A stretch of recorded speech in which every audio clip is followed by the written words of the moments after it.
Dance కాంపిటీషన్లో గెలిచిన డబ్బును హాస్పిటల్లో ఇచ్చేసి ఇంటికి వచ్చిన శ్రీలక్ష్మి మ్యాడీకి హారతిచ్చి ఇంట్లోకి స్వాగతం పలుకుతారు. ఇద్దరికి దిష్టి తీయమని సూర్యనారాయణ చెప్తాడు. ఇవాళ అందరి కళ్ళు వీళ్ళపైనే ఉన్నాయని చెప్తాడు సూర్యనారాయణ. శ్రీలక్ష్మి తాను గెలుచుకున్న ట్రోఫీ పెద్దయ్యకు ఇస్తుంది. నువ్వే పని చేసిన విజయం సాధిస్తావని నాకు తెలుసమ్మా అని అంటాడు. మధుబాబు నా పక్కనే ఉండడం వల్ల ఇది సాధ్యమైందని లక్ష్మి చెప్తుంది. మీ ఇద్దరు మనసు పెట్టి చేస్తే ఏ పనైనా సక్సెస్ అవుతుందని సూర్యనారాయణ అంటాడు.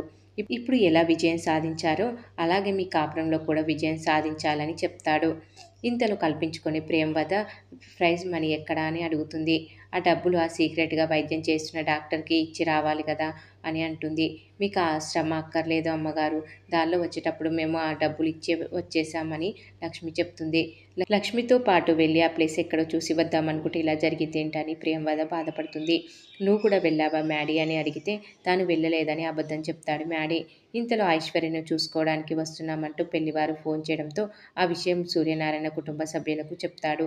ఇంతలో సుకన్య కలగజేసుకొని ఐషుకి ఇప్పుడే పెళ్ళెందుకు మామయ్య గారు అని అంటుంది. ఇది మనం చూసిన సంబంధం కాదని మనల్ని వెతుకుంటూ వచ్చిన సంబంధం అని చెప్తాడు సూర్యనారాయణ.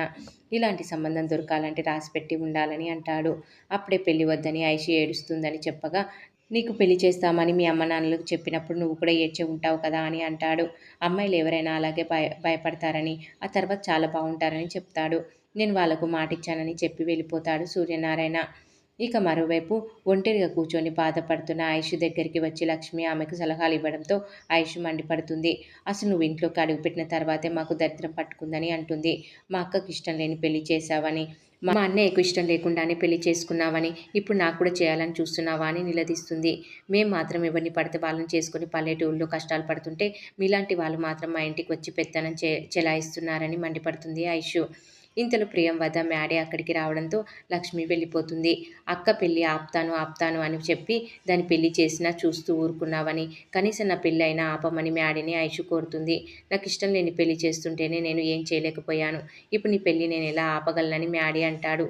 తాతయ్య ఒక్కసారి మాటిచ్చాడంటే అది జరిగి తీరుతుందని అంటాడు మ్యాడీ. నువ్వు మెంటల్గా ఈ పెళ్లి చేసుకోవడానికి ప్రిపేర్ అవ్వమని చెప్తాడు. తాతయ్యతో మాట్లాడమని ప్రియంవదను అడగగా నాన్నతో మాట్లాడడానికి నాకేం భయం లేదని, కాకపోతే ఇప్పటి వరకు ఒక్కసారి కూడా ఆయనపై నేను గెలిచింది లేదని అంటుంది ప్రియంవద. కాబట్టి నువ్వు పెళ్లి చూపులకు సిద్ధం కమ్మని చెప్పి వెళ్ళిపోతుంది ప్రియంవద కూడా. ఇక పెళ్లి చూపులకు కావలసిన సామాన్లు తీసుకొని తిరిగి వస్తుండగా రోడ్డుపై సింధు గోపిలను సూర్యనారాయణ చూస్తాడు. మీరెవరినో చూసి ఎవరో అనుకున్నారని భార్య ఇందిర అంటుంది. ఇంటికి వచ్చిన తర్వాత ఇదే విషయాన్ని లక్ష్మికి చెప్పగా తాను కూడా వాళ్ళని చూశానని, ఇది విషయం మధుబాబుకు చెప్తే నమ్మలేదని అంటుంది లక్ష్మి.